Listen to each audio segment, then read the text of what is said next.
नमस्कार दोस्तों, शिक्षक दिवस की आप सभी को हार्दिक शुभकामनाएं। जैसा कि मैंने आप लोगों से वादा किया था कि आप लोगों के प्रथम प्रश्न पत्र को मैं शुरू करने वाला हूं, तो शिक्षक दिवस के इस अवसर पर आप लोगों के लिए एक अच्छी सौगात है और एक शिक्षक होने के नाते पूरे अंतर्मन के साथ, पूरी परंपरा के साथ, लगन के साथ आप लोगों को प्रथम प्रश्न पत्र कराने के लिए मैंने पूरी टीम इकट्ठा की और उस टीम में मैंने आप लोगों को ये सूचित कर दिया था कि विपिन सर होंगे, संजय सर होंगे और गौरव सर होंगे। शिक्षक दिवस के इस मौके पर गौरव सर कहीं व्यस्त हैं, वह आज आप लोगों के बीच उपस्थित नहीं हो पाए हैं।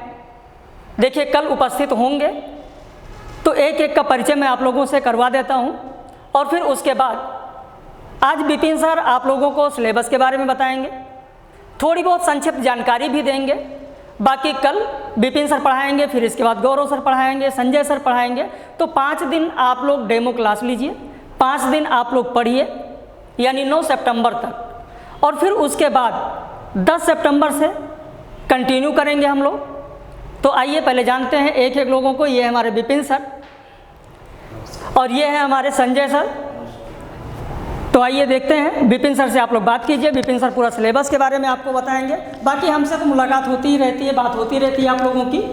तो विपिन सर आपको बताने जा रहे हैं सिलेबस के बारे में। धन्यवाद सर। जैसा आप सब जान रहे हैं, आज 5 सितंबर है और आज शिक्षक दिवस के रूप में डॉक्टर सर्वपल्ली राधाकृष्णन का जन्मदिवस मनाते हैं, जो 5 सितंबर 1888 को जन्म हुआ था। और उन्हीं की याद में उन्होंने कहा भी, अगर हमारे जन्मदिन को मनाना चाहते हो तो शिक्षक दिवस के रूप में उसे सेलिब्रेट करो।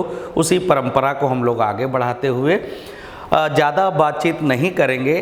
कहा गया है, कई सारे लोग गुरु या शिक्षक के विषय में कहते रहे हैं कि हद बंदा गुरु और है। कबीरदास कहते हैं, हद बंदा गुरु और है, बेहद का गुरु और, बेहद का जब गुरु मिले तो मिले ठिकाना ठौर। हमें पूरी ऊर्जा अपने जीवन की इस बात में लगा देनी चाहिए कि अच्छे गुरु की तलाश में। अब यहाँ बात आती है कि गुरु तो बहुत सारे हैं, गुरु घूमे गलियन गलियन ज्ञान हमसे ले वाली स्थिति है आज की डेट में। तो अच्छे गुरु के क्या पैरामीटर हैं, उसको लेकर के कई ग्रंथों में लिखा गया है, कई जगहों पर बात है कि अखंड मंडलाकारम व्याप्तम एवं चराचरम तद पदम दर्शितम एवं तस्मै श्री गुरुवे नमः। गुरु के बारे में कुछ भी कहा जाए, जैसे फिर मैं कोट एक है कबीर का कहूँ कि जितनी इस धरती को है कागज़ बना दिया जाए, जितना फॉरेस्ट है, जंगल है, उसको काट कर कलम बना दी जाए, जितना समुद्र है उसकी इंक बना दी जाए। और फिर कहते हैं गुरु गुण लिखा न जाए। रामचरितमानस भी इसी बात को आगे बढ़ाती है और कहती है कि शंकर जी कहते हैं, तुलसीदास जी कहते हैं शंकर को आधार बनाकर कि गुरु बिन भवनिधि तरह न कोई, बर बिरंच शंकर सम होई। शंकर को कहा जाता है कि ये जनरेटर हैं, ऑपरेटर हैं, डिस्ट्रॉयर हैं, कि अगर भाव सागर को, समस्याओं से बाहर निकलना है, अंधकार से प्रकाश की तरफ जाना है, तो गुरु बिन भवनिधि तरह न कोई, बर बिरंच शंकर सम होई।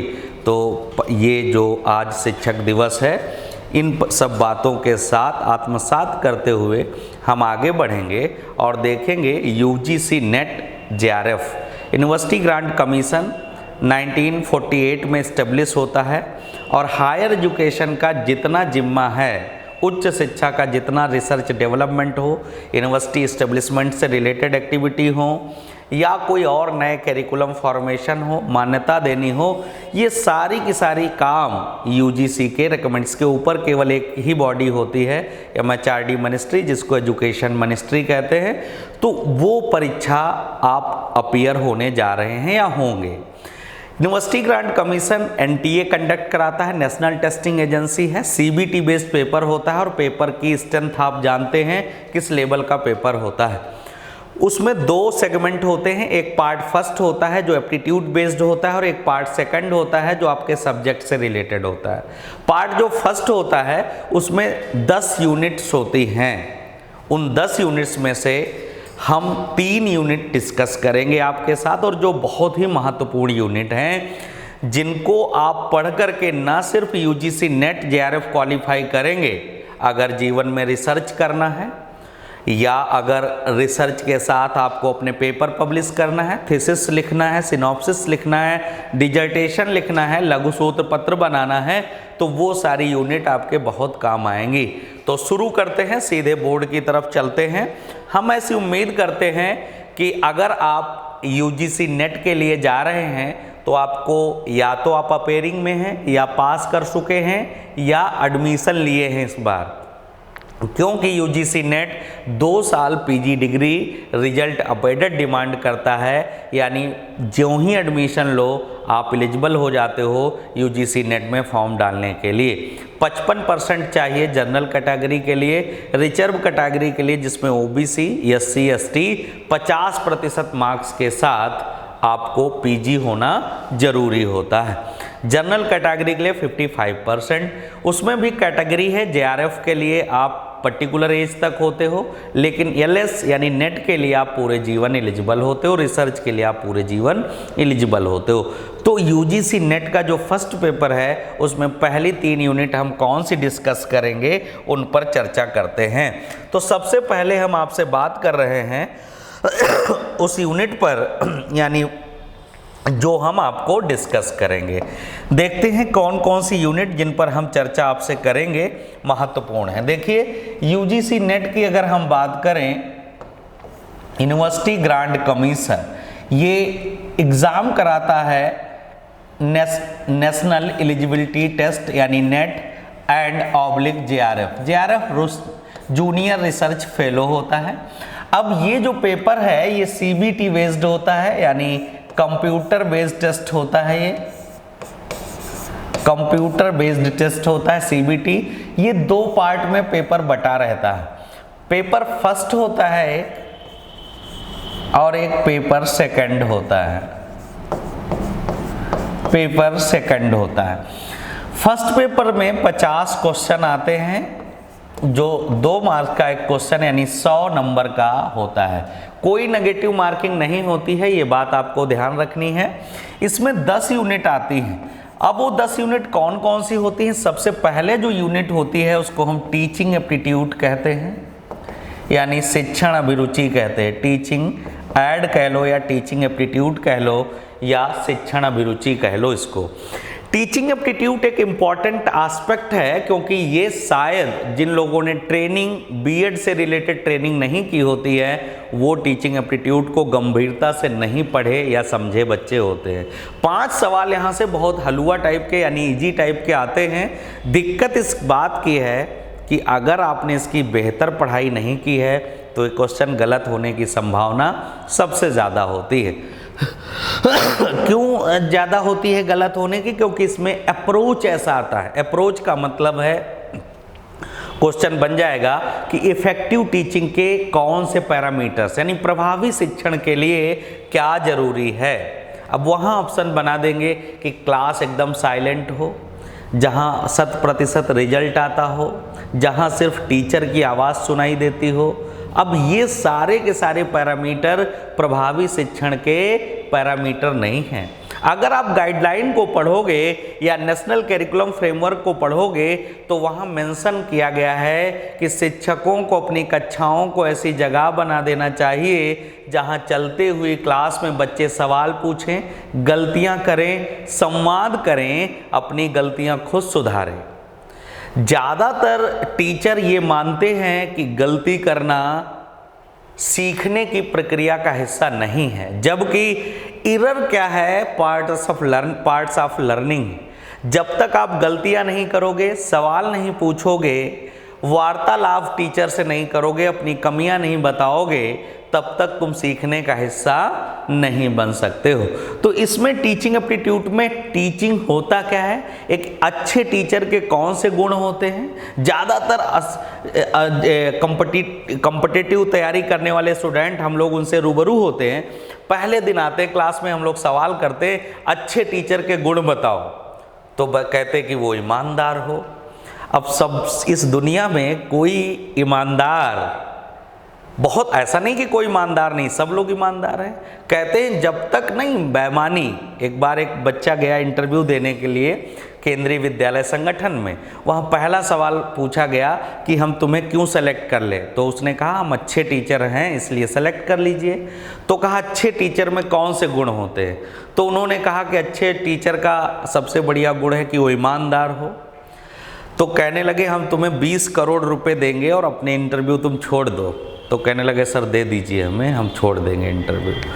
तो दिक्कत ये है कि कौन से गुण भगवान को छोड़ करके अगर इस दुनिया में हैं, तो हमें तो नहीं लगता कोई 100% ईमानदार है। तो कौन से कैरेक्टरिस्टिक्स एक अच्छे टीचर में होने चाहिए, वही आपको ABCDEFGH करके पूछे जाएंगे और फिर वहाँ छांटना होगा ABCD सही है, BCD सही है, DF सही है, तब आप कंफ्यूज होते हो। इसलिए कॉन्सेप्ट जरूरी है, प्रॉब्लम सॉल्विंग अप्रोच जरूरी है। तो इसमें बहुत सारी चीज़ें हैं, हम टीचिंग लाइफ स्किल बताएंगे, लेवल ऑफ टीचिंग बताएंगे, हम माइक्रो टीचिंग के बारे में बताएंगे और डिफरेंट चीज़ें बताएंगे। इसके बाद हम दूसरा जो बातचीत करेंगे आपसे, वो दूसरी बातचीत है रिसर्च मैथडोलॉजी। रिसर्च मैथडोलॉजी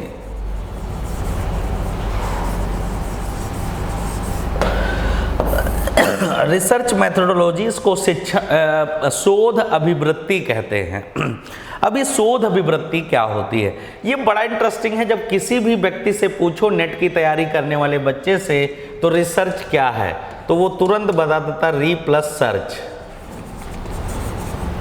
री मीन्स अगेन अगेन, सर्च मतलब खोजना। सपोज दैट ये पेन है हमारा, खो गया, हमने सर्च कर लिया, फिर खो गया, फिर सर्च कर लिया, फिर खो गया, फिर सर्च कर लिया। अब क्या ये रिसर्च है, तब आप बैठ जाते हो। क्यों? क्योंकि कॉन्सेप्ट आपके नहीं क्लियर हैं, तो आप ये बातें क्लियर नहीं कर पाते हो। तो रिसर्च का मतलब है क्या? री मीन्स अगेन अगेन और सर्च मतलब खोजना। तो खोजना बार बार रिसर्च है जब तक न्यू फाइंडिंग ना हो। क्या? जब तक नए ज्ञान का निर्माण ना हो, नया कुछ डिस्कवर ना हो, तब तक वो रिसर्च पूरा नहीं होता। तो रिसर्च है क्या, इसको हम जानेंगे। रिसर्च के स्टेप्स हम जानेंगे। तो सबसे पहला आता है, आप कह दोगे प्रॉब्लम। अगर थोड़ा और डीप में चले जाएं कि हम प्रॉब्लम पहला स्टेप ना माने, तो क्या मानोगे? तो वेरिएबल्स। खैर इतना हम कंफ्यूज आपको नहीं करेंगे, सिंपली टॉपिक पर रहेंगे, क्योंकि आपकी रिक्वायरमेंट अभी इतनी ही है। तो 7 स्टेप होते हैं, वैसे 5 होते हैं, कुछ किताबें 7 लिखती हैं। आप जॉन डब्ल्यू बेस्ट को पढ़ेंगे जब, तो आपको पता चलेगा 5 स्टेप उन्होंने बताए हैं। तो पहला, सबसे पहला रिसर्च प्रॉब्लम के बारे में, क्या होती है रिसर्च प्रॉब्लम, कैसे आइडेंटिफाई करते हैं। दूसरा जो स्टेप आएगा, रिसर्च हाइपोथेसिस आएगी। हाइपोथेसिस क्या होती है, कितने प्रकार की होती है, difference between null hypothesis and research hypothesis कैसे बनाते हैं, टेस्टिंग कैसे की जाती है। फिर आता है रिसर्च डिजाइन। रिसर्च डिजाइन से आपके यहाँ सिर्फ एक सवाल आता है, APA स्टाइल पूछा जाता है डिजाइन में, और ज़्यादा नहीं सवाल बनते हैं। लेकिन जब आगे आप रिसर्च में जाओगे, PhD करने जाओगे, तो वहाँ पर आपको स्टाइल के बारे में, डिजाइन के बारे में पढ़ना होगा। तीसरा स्टेप है रिसर्च डिजाइन। फिर आता है सैम्पलिंग। सैम्पलिंग मतलब किसी जनसंख्या से उस पार्ट को कलेक्ट करना जो संपूर्ण पॉपुलेशन को रिप्रेजेंट करता हो। तो पॉपुलेशन सैम्पलिंग। सैम्पलिंग 2 प्रकार की, probability sampling, non probability sampling. Probability में क्या होता है, नॉन प्रोबेबिलिटी में क्या होता है। इसके बाद हम तीसरी बात, चौथी, और फिर करते हैं डेटा कलेक्शन। डेटा कलेक्शन के लिए कौन से टूल होते हैं, कैसे डेटा कलेक्ट करते हैं। इसके बाद डेटा एनालिसिस होती है, और फिर हम जर्नलाइजेशन या सामान्यीकरण करते हैं। सामान्यीकरण के पहले एक स्टेप होता है, हम साहित्य सर्वेक्षण करते हैं। तो ये सारे के सारे स्टेप रिसर्च मेथोडोलॉजी में डिटेल में पढ़ेंगे, क्योंकि इसके बिना जीवन है ही नहीं। अगर आप नेट क्वालिफाई कर लेते हो, JRF क्वालिफाई कर लेते हो, तब भी आप बेहतर करने के लिए रिसर्च मेथोडोलॉजी तो आपके हायर एजुकेशन में मोस्ट इम्पॉर्टेंट है। तीसरी यूनिट जो हम लेंगे वो भी बड़ी इंटरेस्टिंग यूनिट है, वो है उच्च शिक्षा या हायर एजुकेशन। उच्च शिक्षा या हायर एजुकेशन, इसकी शुरुआत जब हम करेंगे तो शुरू करेंगे बिल्कुल शुरुआत से। दुनिया का पहला कंट्री, पूरे वर्ल्ड में जब सब जगह अंधकार था तो भारत में सबसे पहले ज्ञान का प्रकाश प्रज्वलित होता है, वो भारत में प्रज्वलित होता है। और सिर्फ दीपक ही नहीं प्रज्वलित होता है, एकदम वो बहुत बड़ा एक ज्वालामुखी की तरह प्रज्वलित होता है। यानी दुनिया में जब कहीं लोग शिक्षा जानते नहीं थे, तब भारत में हायर एजुकेशन के बड़े इंस्टीट्यूशंस हुआ करते थे। तो हम बात कर रहे हैं वैदिक एरा से शुरू करेंगे शिक्षा की शुरुआत। एजुकेशन क्या है, एजुकेशन के क्या पर्सपेक्टिव हैं, वैदिक कालीन शिक्षा को हिंदू शिक्षा प्रणाली या ब्राह्मणी शिक्षा के नाम से क्यों जाना जाता है, यहाँ पर क्या व्यवस्थाएं हैं एजुकेशन की, इन पर भी हम चर्चा करेंगे। साथ ही ये भी हम डिस्कस करेंगे कि वैदिक काल में जो एजुकेशन थी, उच्च शिक्षा कैसे चलती थी, स्कूल एजुकेशन कैसे होती थी या प्रारंभिक शिक्षा क्या थी, वैदिक काल में क्या कमियां थी, क्या अच्छाइयाँ थी, निःशुल्क शिक्षा की व्यवस्था का क्या प्रावधान था, कैरिकुलम कैसा था, टीचर कैसे थे, डिसिप्लिन कैसा था, इन पर चर्चा करेंगे। फिर हम आएंगे Buddhist education system. Buddhist education system या बौद्धकालीन शिक्षा कैसी थी, इसमें किस प्रकार के संस्कार थे, कैसे इंस्टीट्यूशन थे, नालंदा जैसा विश्वविद्यालय बौद्धकालीन शिक्षा में कैसे काम कर रहा था, एंट्रेंस एग्जामिनेशन की शुरुआत कैसे हुई। हम ये भी डिस्कस करेंगे कि एजुकेशन को, बुद्धिस्ट एजुकेशन को स्कूली शिक्षा का शुरुआत कैसे कहा जाता है, यहाँ इनका इंफ्रास्ट्रक्चर कैसा था। फिर हम आएंगे मेडुअल एजुकेशन सिस्टम या मध्यकालीन शिक्षा में बात करेंगे। मध्यकालीन शिक्षा में आएंगे तो मुस्लिम कालीन शिक्षा की बड़ी चर्चा होगी, मकतब और मदरसे की बात होगी, जहाँ पर कहा जाएगा कि शहीदों के खून से भी ज़्यादा पवित्र है छात्रों के पेन के इंक। इतना ज़्यादा एजुकेशन को मोहम्मद साहब कहते हैं कि अगर किसी को दान में सोना देना है तो शिक्षा या ज्ञान दान में दे दो। तो उस शिक्षा के बारे में जानेंगे, क्यों फ्लॉप हुई, यहाँ से क्वेश्चन बना था, मॉनिटर सिस्टम किस एजुकेशन सिस्टम की देन है, तो फ्लॉप क्यों हुई। फिर भारत में ईस्ट इंडिया कंपनी आई, मॉडर्न एजुकेशन सिस्टम का जो बेसिक पर्सपेक्टिव है, मैकाले का ओरिजिनेशन, मैकाले की थॉट प्रोसेस क्या थी जिसको आज तक हम लोग भोग रहे हैं। अति आलोचना के कारण मैकाले को हम कैसे डिनाई कर देते हैं, मैकाले की जो बातचीत थी उसको हम कैसे इम्पोर्टेंस दें, क्योंकि बड़ा इंटरेस्टिंग है। जब आप किसी पंडित जी से गंगा की कहानी सुनते हो तो कुछ और सुनाते हैं, किसी कक्षा 2-3 की किताब में गंगा की कहानी सुनते हो तो कुछ और जब ज्योग्राफी का टीचर आपको गंगा की कहानी सुनाता है तो कुछ और। यही बात मैकाले 1831 में कह रहा था कि भारत में जो एजुकेशन पढ़ाई जा रही है ये कितनी अनसाइंटिफिक और अनकॉम्पिटेंट है, जो आने वाले टाइम में क्लर्क से भी खराब कर देगी ब्रेन को। तो खैर, उस क्लर्क बनाने की जो प्रोसीजर उसके अंदर था, अंग्रेजी जो माध्यम था, उसके बारे में चर्चा करेंगे। वुड डिस्पैच की बात होगी और कई कमीशन होंगे, 1937 तक आएंगे, वर्धा शिक्षा की बात करेंगे। फिर स्वतंत्र भारत में कैसे हायर एजुकेशन कमीशन बनता है, कैसे माध्यमिक शिक्षा आयोग बनता है, कोठारी कमीशन कैसे बनता है, यूजीसी का एस्टेब्लिशमेंट कैसे होता है, नैक कैसे बनता है, रूसा कैसे काम करता है, central university, state university, fake university, Meta universities और वर्चुअल यूनिवर्सिटीज से रिलेटेड डिटेल में चर्चा हम आपसे करेंगे। तो यूजीसी नेट की अगर हम बात करें तो यहाँ पर जो आपके 3 यूनिट हैं इन पर हम चर्चा करेंगे। साथ ही कुछ यूनिट अगर आगे देखते हैं, बढ़ती हैं, घटती हैं, कुछ नया बनता है तो पूरी स्ट्रेटजी के साथ हम आपको पढ़ाएंगे। ये 50 नंबर आपके जो हैं ये इन्हीं ऐसी ही 10 यूनिट से आएंगे, जिसमें आईसीटी है, जिसमें कॉम्प्रहेंशन है, जिसमें पीपल इन्वायरमेंट है, जिसमें आईसीटी है, जिसमें कम्युनिकेशन है। कुल मिला करके हमने 10 यूनिट्स के बारे में बताया। जो हम पढ़ाएंगे उनको विस्तार से मैंने बताया है आपसे। साथ ऐसे ही सेकंड पेपर आपका होगा, उसमें 100 क्वेश्चन आएंगे। जिस सब्जेक्ट के आप होंगे वो सब्जेक्ट करीब 110 सब्जेक्ट कराता है कंडक्ट यहाँ पर, तो इंटरेस्टिंग है।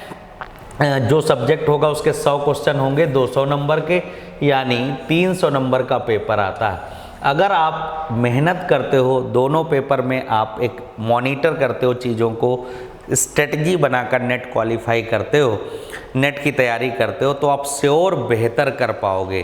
क्योंकि हमारा ऐसा मानना है और मैं ये बात अनुभव से आपको बता रहा हूँ कि यूजीसी नेट बहुत ज़्यादा ताकत लगाकर पढ़ने से सिलेक्शन नहीं होता। बहुत स्ट्रेटजी रणनीति बनाकर अगर 4 महीने बेहतर तैयारी कर ली जाए तो श्योर सिलेक्शन होगा।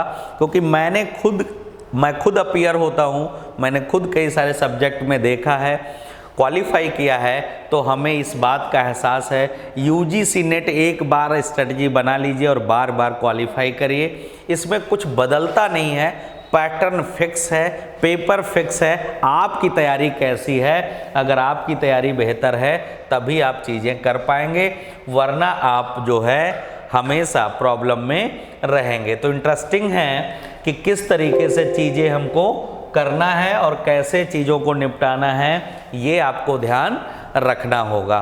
तो ये पूरी की पूरी तैयारी के बारे में हमने डिटेल में बताया। बाकी और टीचर भी आपसे रूबरू होते रहेंगे ऐसे।